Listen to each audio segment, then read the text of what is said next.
You know what? I'm in the mood for some loaded potato skins. They're pretty easy to do, so why don't we just toss them on the Camp Chef griddle and have a snack. It's not uncommon for us to have bacon already done up and packaged in the freezer for those mornings that maybe we just don't feel like making bacon, or maybe the weather isn't cooperating. But also, when it's times like this, when we're getting ready to make something like these loaded tater skins that require bacon, I'll just grab a pound of bacon, throw them on the griddle, and fry them up real quick. And you know, who doesn't find doing bacon therapeutic anyway, right? So I'll just make up this bacon, we will cut up what we need, and then we will put the rest in the freezer for those mornings that we just want some bacon real quick.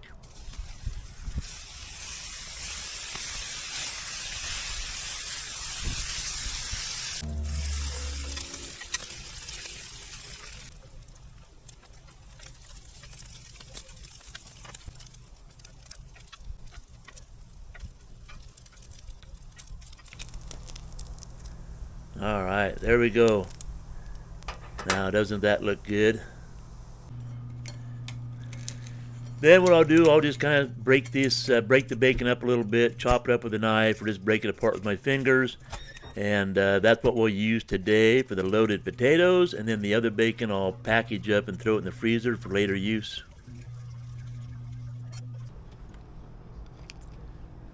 Alright, so for the sake of helping keep this video a little bit shorter, we've already done up the potatoes.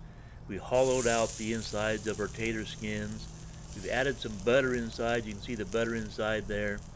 Then I'm going to put them on the griddle. The griddle's at about 400 degrees. I'm going to lay them on the griddle for a little while, let it kind of get that butter starting to melt inside. And then what I'll do is I'll flip them over onto the 400 degree griddle, so that I can brown the edges and get the inside of the potatoes nice and hot. Now, one thing I have done wrong in this particular time is I did not smash down the taters as much as I should have, and I didn't hold them down as long as I should have. You know, I don't know why I haven't yet, but I do not have a press. You know, we make smash burgers, all kinds of stuff, and I never have taken the time to buy a press, so I just use my spatula all the time. Now, a lot of times I'll put my hand on top of the spatula and press it down nice and hard. I don't know, for some reason today I just didn't do that, but you get the idea, right? So you flip it over, you see the edges getting a little bit brown there, and then I flip them back over to press them down again and make sure they get even more brown. But again, I should have held it down longer just to get that crispy finish that I like.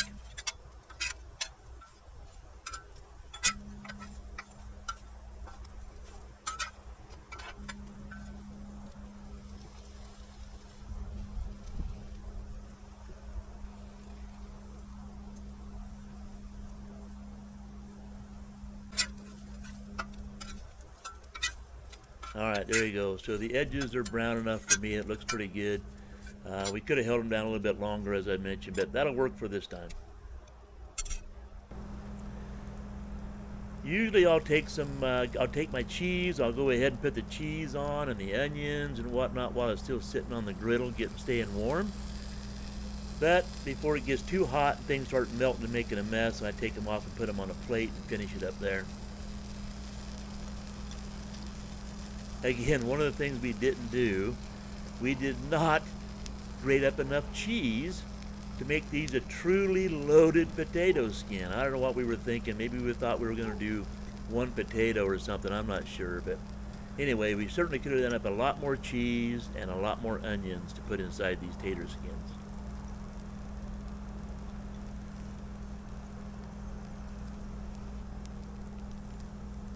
Another thing we should have had the whipped cream cheese instead of the block. I don't know why we didn't have that. I thought we had it inside the refrigerator, but we didn't. And this is just really hard to work with. Oh, there's an escapee. We'll put it back up there. There you go. But it's a lot harder to work with. But you know, again, we make do with what we have. This is this is real life stuff, and we deal with what we have to work with. Then I'll turn the griddle off, and then I'll get ready to put these on a plate so I can finish loading them up.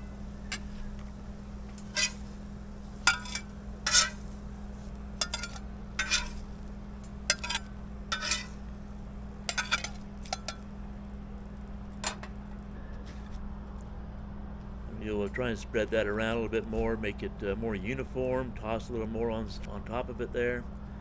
Those poor things are looking pretty anemic.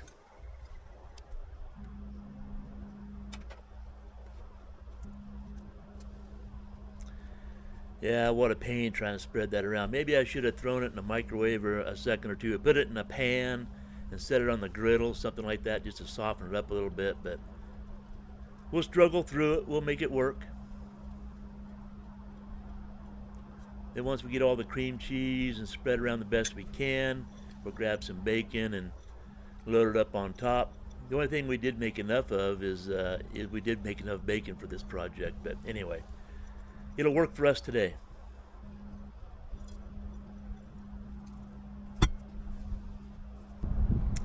All right, there you go. That's our finished project.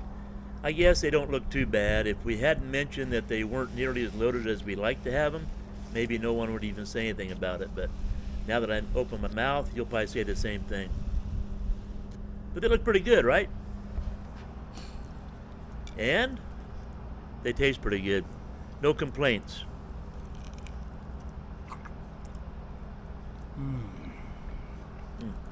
Wait, I better stop eating, take him inside and share him with Diane, or I might get in trouble.